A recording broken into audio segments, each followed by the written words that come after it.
This case starts off like many others, but what stands out immediately is the severity of the violation. We're not talking about a minor slip. Multiple substances, including fentanyl, were found in her system. That alone tells you how dangerous this situation really is. And from the court's perspective, it's not just about breaking rules. It's about risk to herself and to the public. The circumstances that happened from yesterday, that case is being remanded down to district court, which is being kept at this court with you, and she is scheduled for sentencing in that matter on May 24th. I'm not sure if the court wants to proceed with sentencing in this matter today and then handle that matter on the 24th, or if the court would like to bump this matter to the 24th and handle it all together. Ms. Reed. Ms. Pilara did address the violation in her recommendation.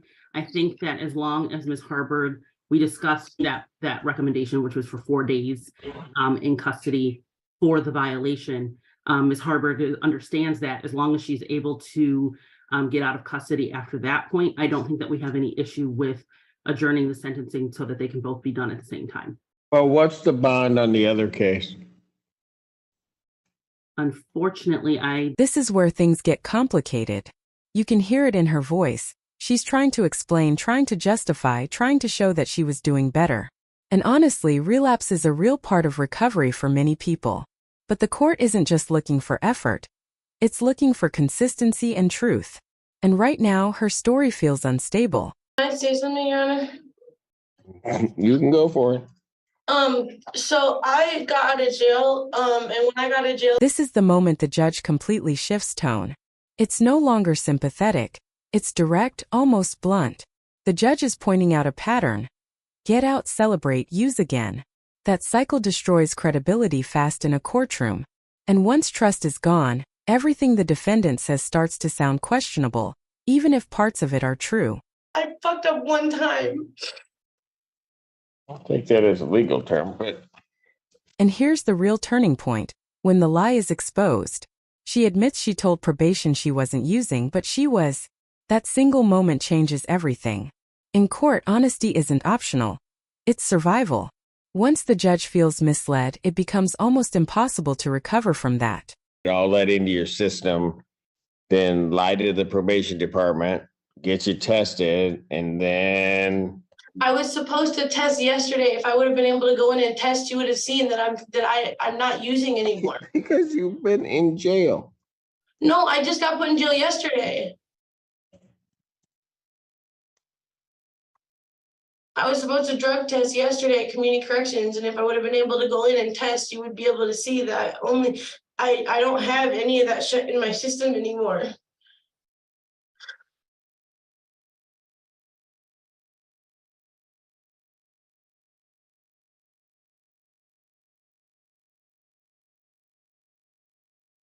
So you tested on 4/27. Well, we have a 5/1 test. Yeah, I think you need to have a more thorough conversation with probation or with your attorneys regarding. This line hits hard. You're going to end up killing yourself. That's not just a legal warning, that's human concern. The judge isn't just punishing behavior here. He's reacting to a pattern that often ends tragically. And you can feel the frustration, like he's seen this story too many times before. I just wanted to say one more thing, is that I know how badly my heroin use was killing me, and last time I got out of jail last month, I was really like on track to get better, and that's why I started going to the methadone clinic every day, and I've been going every day. There's paperwork showing that I went every day. I'd do all the tests that they asked. Like I said, I relapsed one time. My boyfriend got upset about something, and he was really mopey, and I couldn't handle it because I had just gotten out of jail. I was still newly recovering, and I couldn't deal with it. And so yeah, I did go out and use, but I haven't used since then. I have no desire to use. I really don't. I really do want to get better. So you're saying that on 4/27, when you tested positive, April 27th, that's the same drugs that were in your system that then appeared on 5/1? I'm not sure. No, I used the night before I dropped. That's the night that I relapsed. On 5, so you used on April 30th, because you tested Yeah. on 5/1, right? Yes. Then why on April 27th were you testing positive? April 27th. I didn't go in for another drug test. I only went in for one. That's not what my report says.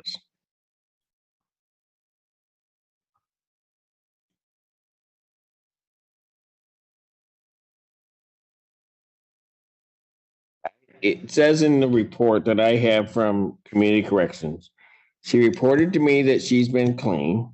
Same thing that she said to probation since she was released from the Washtenaw County Jail. However, when tested on April 27, 2023, she tested with a positive result for THC, fentanyl, and cocaine. I think that was the Then same. the other part, hold on. Okay. Then the other part of the report indicates that they received our new report and that then you tested on 5/1/2023 and tested positive for that. Well, those were the same drugs because I never used but one time. Your Honor, I believe that they, Do they have their dates confused I or? think I know that she tested on April 27th and, I don't show another test. Her next test should have been yesterday, which they have her down as missed. That's because she was here in court. Yeah. So you have, so where they've indicated 5/1, it is only that 4/27 test? It is, that's correct, Your Honor. Okay, then we need to get that corrected by Community Corrections. I want a clarification of that. I will send them a message. All right. Just so that we're clear on all of that. All right. In the end, the judge chooses caution over leniency. No bond reduction. More time. More scrutiny. And honestly, at this point, it's not surprising. The system gave her a chance, but with failed tests, inconsistent statements, and high-risk behavior, the court pulls back. This isn't just about punishment anymore. It's about control and prevention. Her bond was continuous denied. Understood. Thank you.